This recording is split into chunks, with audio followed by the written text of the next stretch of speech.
This is I would say it's about the 100th webinar that I've delivered. So my apologies for the technical challenges tonight. We haven't had any technical challenges, so apologies for starting late. But for those of you who don't know, I'm the founder and managing director of the Better Health Generation in Australia and in the UK. And I'm joined by my colleagues, Natalie Keating, our CEO of the Better Health Generation UK, and Andy Meon, our National Partnership Manager. They're going to come in at the end and just tell you a little bit more about our services. But firstly, before we get started, the reason why I'm here today is I'm also a clinical psychologist. I'm particularly interested in how we operate at work and how our mental health influences our work performance. So I'd like to take this opportunity today to talk a little bit more about performance at work, and particularly in relation to the changing times that are coming up. I've got two objectives today. The first objective I have is to introduce to you the stages of change and how moving into this new normal world that we will have post-COVID-19 or at least returning to work during these times. I'll go through those stages, and I want you to be able to identify, firstly for yourselves, but also for your clients, what stages you might be in. Once you identify what stages you are in the change process, I've also included some strategies that might help you to move through change. Not everyone enjoys change, and I think for many of us, change is difficult, and there's certainly been a lot of changes in the last several months that we've all had to endure. So that's my goal today, is to address those two objectives. And at the end of today, I'll ask Natalie and Andy to chip in and tell you a little bit more about our organisation. Please feel free to add any questions that you might have into the chat box or into the Q&A. I can see that there's already been some people chatting online. I'd like to also quickly thank the IEP for allowing us to speak today. If you haven't read the journal, I also encourage you to have a quick look at our journal. There's some really interesting articles in there as well, and you can find out more about my perspectives on mental health and what's coming for us. There is some current research that's being done in the UK, and these are the latest figures on how everybody's feeling about COVID-19. Many of you guys in the UK are still reporting anxiety about COVID-19. I think each country is very different. The countries where we have incident rates low, obviously different levels of anxiety. Where you've got still rising numbers or still significant numbers, as well as the sadness and the grief associated with people that might be passing on from COVID-19, I feel like these issues are really forefront. So 20% of people in the UK at the moment, that's including us on the line, if we consider there's 60 to 70 of us on the line, are still very worried or fairly worried about our children's education. 45% of us are somewhat worried, and that's probably, that's nearly half of us on the line are really worried that we might contract COVID-19. 41% are very worried or fairly worried that we might become seriously unwell. And that's a really frightening thought for many of us. 44% are very worried or fairly worried about our finances at the moment. What will happen to our jobs? What will happen to our futures? What will happen after furlough? What will happen to us then? 73% are particularly worried or very worried that there will be long-lasting negative impact on our society and our community. And I think politically we know that there are talks at the moment about, will this be the Great Depression, or will this be, like another recession that we're going to be going through? Will the numbers double in relation to our unemployment come September? I think these are all things that are on our minds at the moment. So if you're thinking about any of these things, I think these statistics just tell you that you're not alone in this situation. Other people are also thinking about it, and it's completely normal to be thinking about some of these issues as they stand today. I might point out that whilst you're thinking about it, obviously clients are thinking about it and service users are thinking about it. And with today's presentation, I've considered mostly about you and how you operate through this change, but this will also be particularly relevant for our service users and clients as well. So I haven't really differentiated in today's presentation.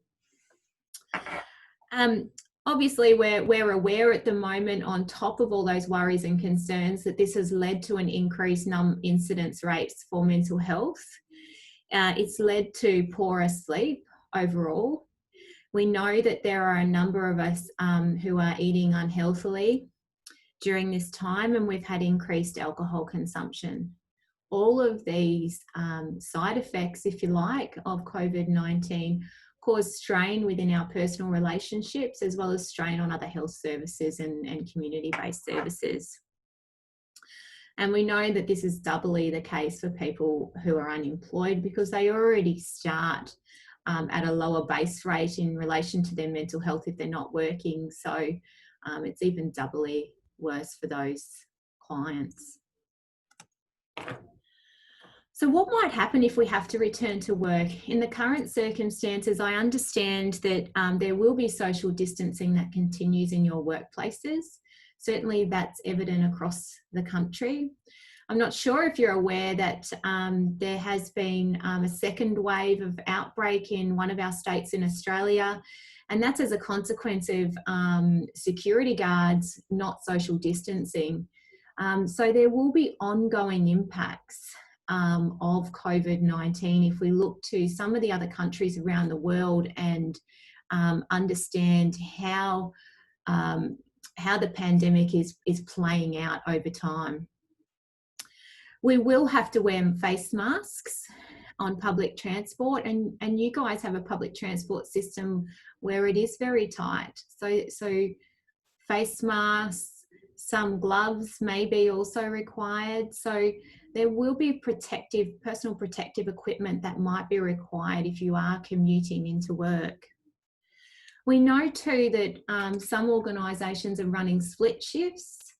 They're having half of their workforce in the morning, and then there's a cleaning team that comes in at lunchtime and another half that come in the afternoon. So this may be the case for you as well. It may be that your employer decides that they need to split shifts up, and the new normal might be working in a split shift arrangement. We may, of course, also be trying to balance out homeschooling as well as looking after our children at the same time as working. And I think we all know how difficult that is sometimes.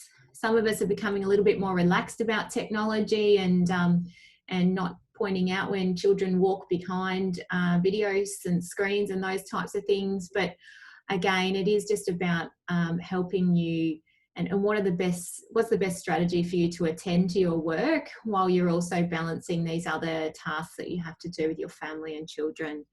So the new normal at work is going to be absolutely different. It's also about our language and how we consider what our future is going to look like. I've said this before, but when we use language like unprecedented times or change, all of these words are somewhat negative words. So we do need to come up with language that we all feel comfortable about, and language that we can use within our teams and our families about the new normal. I'm calling it the new normal because it's fairly neutral. It will be a new thing for us, but it will become normal over time. So let's talk about what it takes to change. This is the Kubler-Ross change model, and it's quite a famous model, and it talks about the fact that we firstly go into a stage of shock. I was in the UK in mid-March, and I think the minute I was leaving, everybody was going into a phase of shock. We also went into a stage of denial. It's not going to happen to me, or it won't be in our country, it'll be everywhere else. And probably you saw this in the US quite a lot, that, you know, it won't happen to us over here. Frustration. We probably got a bit frustrated with ISO and isolation and not being able to see our friends, not being able to walk in groups like we would normally walk in groups, not being able to play our favorite sports or watch our favorite sports. There's a level of frustration that goes on as kind of the third stage of change. The fourth stage of change is a level of sadness or depression. And this is completely normal during change, that we might feel sad or low. The fifth stage, is when we start experimenting. And that's when we start experimenting what it would be like to actually change. What would happen if I had to, for a week, as an example, work only in the mornings? How do I feel about that? And what would happen if I tried that? And then we become, I guess, we might start to make a decision in our minds that we're okay with that. I think actually it worked out all right. It's okay. I can do that model of work. I can go to work in my PPE equipment, with my masks on and my gloves, etc. And I can do that, and I can find some benefits in it. And those benefits might be I get to come home earlier, or I get to spend a bit of time in the sun in the afternoons. And the final stage is where we integrate, and the change is almost final. And I guess in our situation, when we think about COVID-19 and the new normal, where we want to get to is really in that integration phase. You can see down the right-hand side here that I've got some suggested strategies on how we might build teams during change. If we find that if we go to frustration first, when our teams or our families or anyone that we're working with that is in the frustrated stage, we need to maximize communication. It's at that time that we saw leaders come out and start increasing the heads up meetings, increasing other ways of modes of communication, either via video or newsletters, to all of the staff to help to maximize them to move through the other stages. I won't talk too much about the strategies because I am going to go into them in detail, but I will add that this change model is not particularly linear.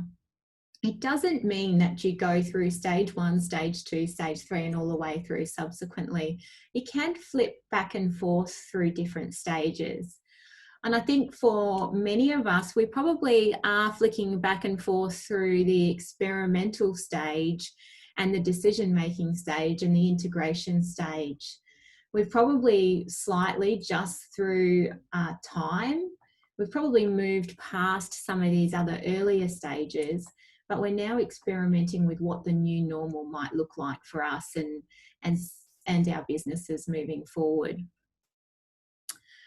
So as we're thinking about this, and before I move on to the next slide, I just want you to consider for yourselves personally where you think you might fit on this curve at the moment.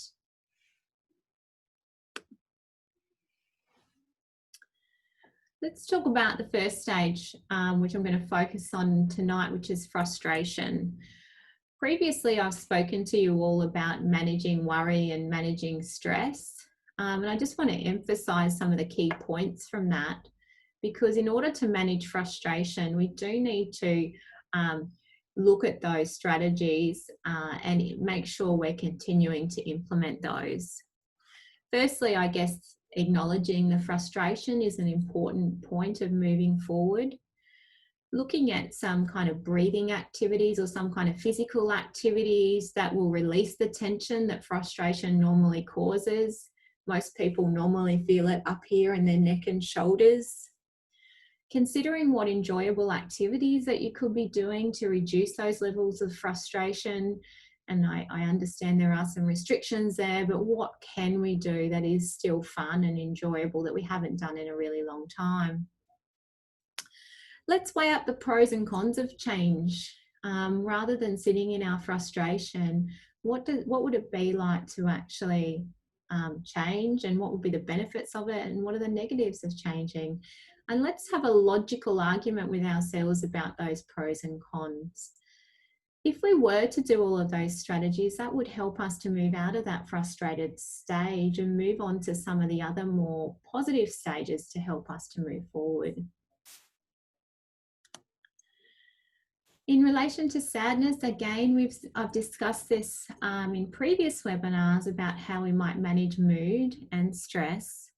But I wanted to talk particularly tonight about some new research that's coming out that says that we do actually need to feel sadness to get a really good high in happiness.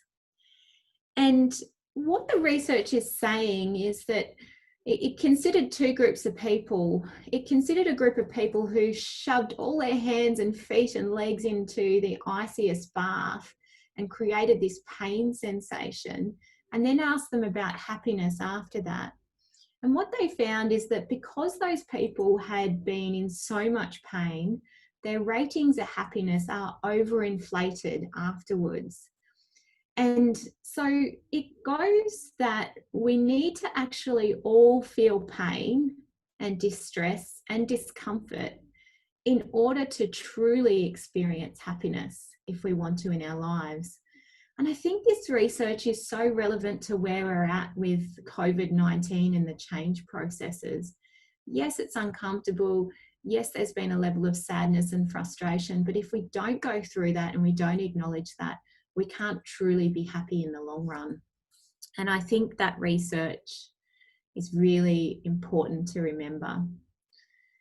Lastly, we've spoken about the Thrive model, which is making sure that you use good time management, positive thinking strategies, making sure your values are correct. And we've discussed in detail some of those strategies that might help to improve your mood. And if you'd like to go back and look over those in detail, please do so on the IEP channel. The next stage is experiment. How will we problem solve this situation? What should we do about the problem? What are the options? What are the pros and cons? And what's the best solution here? And this is what I was talking about before with we might be going to work and we might be going to work in smaller shifts and split shifts and changing the way we do things. Let's think about the pros and cons of doing that, and let's put it into an experiment or a trial. Let's try doing it differently for a week and see what happens. And this is where we start to go, oh, look, it wasn't that bad, or it wasn't as bad as what I thought it might be. But this is the experimental phase. It's really important in change. Finally, I guess we come to a decision and we learn how to live with this new situation. We do continue to problem solve. And as I said before, I think we do go back to the experimental phase a little bit. But this is really where we start to adjust to the new normal. We keep up to date with communication here. That's really important. And also, I guess the communication that's coming from your leaders at work is also important. But who's most likely to adapt? And some of you may have seen this curve before. This is the early adopter and innovation curve. And it says that actually only 2.5 of us will innovate and come up with new solutions and new ways of working. 13.5 of us will early adopt to these changes. We'll move through that model really quickly and get to the end, and that's about 13% of us. The early majority of us will still be doing a little bit of testing and experimenting, but we'll move fairly quickly through to the integration phase. Then there'll be a late majority, and they'll be waiting to see how everybody else goes with the experiment, waiting to see what happens with this new model of working. And then there's another 16% that will be quite a fair way away from changing. So if you think about the model that we just described, the Kubler-Ross model, that they'll be right back at the start of that framework, still wondering and deciding and thinking about, and probably potentially being quite frustrated with where things are at. I think this graph is particularly relevant also for our clients and our family members in our personal lives and professional lives, where people will potentially sit. So we could almost consider that 16% of people that we see won't be ready and won't have coped with this current change. That's a fair few people. That's nearly 2 in 10 that you will speak to that are still struggling with the change as it occurs at the moment and in the new normal. So to summarise, I think the Kubler-Ross model is a really great way to consider how we might move to the new normal, what this might be for you, how you might experiment with some of these differences and try and help you to adjust to the integration phase. Not surprisingly, for those of you who are familiar with this model, you'll also be aware that this model is used in the grief and loss framework. There has been a loss. We've lost our old way of doing things and we're moving to this new way. So this model is particularly relevant, again, for everybody who's on this call, but also people who are working with clients and helping clients to understand where they might fit. So that's about all from me today. Before I move over to answering any questions and hearing from Natalie and Andy. Natalie, I might get you to chip in if you don't mind.